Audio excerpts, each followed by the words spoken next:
Hey everybody, Kenneth Russell here. I hope you're doing great. I want to do a quick review of the Behringer P16. Let me just tell you a little bit about it to see if this is the right fit for you and your team for in-ear monitors. Let me just kind of give you a quick overview of how this thing all works. On the back here, it plugs in with an Ethernet cable that is powered over Ethernet from your mixing board. Basically from the mixing board, it's going to go into a hub that distributes it to all the different ones. If you're only running one, you don't need the hub, but if you're running to a bunch of different ones, you will. Let me show you the back of this real quick, actually. So on the back of this, from the hub, you're gonna go in here, and you actually can go out of this into another P16 and daisy chain them, but you have to power each one. So it's easier to use it with the Ethernet cable rather than using the power here because it's got power over Ethernet.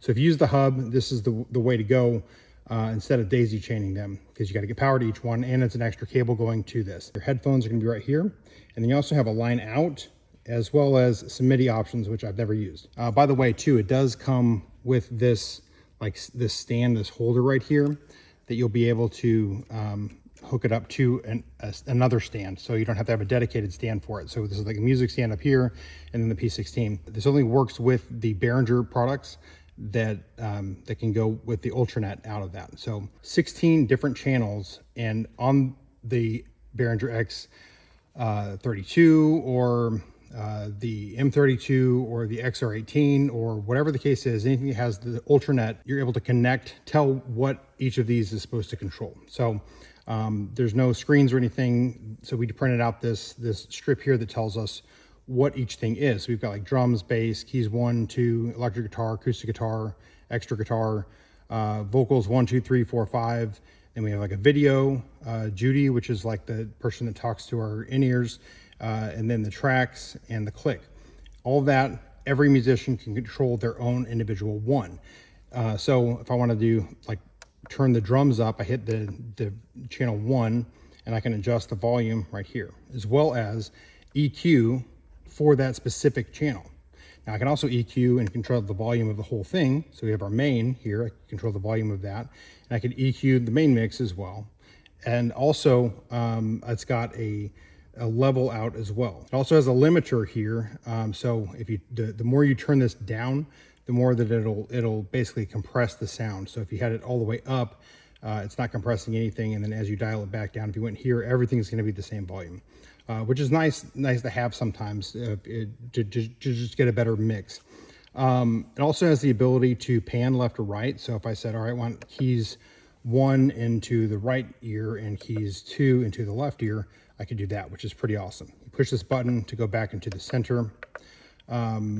Couple of features that are really nice is sometimes you have multiple people playing on different weeks, and they get their mix set perfectly, and then they come back and someone else has their mix a little bit different, and that can be kind of frustrating. Well, you can actually save your mix in this as well. So if I wanted to say I was one of the keyboard players, I said, all right, I want to save this, I could hit store right here, and then whatever channel I want to store it on. So if it's not really a channel it's storing on, it's like a bank you're storing on. But let's say they wanted to go to store channel 10.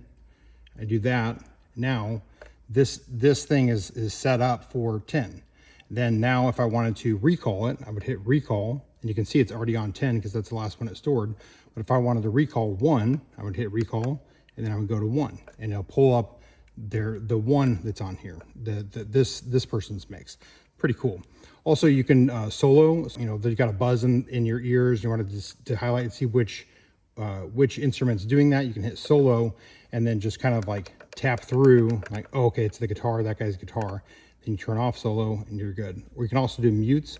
So you could hit mute, and then everything you tap is going to be muted. So, which is pretty nice to be able to have those options on a personal in-ear monitor mix. Another thing that I wanted to mention too, that the way that we've done this before is on the back here, it has these outs, and we've taken the outs here and run them to a floor monitor that is controlled by the P16 as well. So that is the PowerPlay P16 personal in-ear monitor mixer right here from Behringer.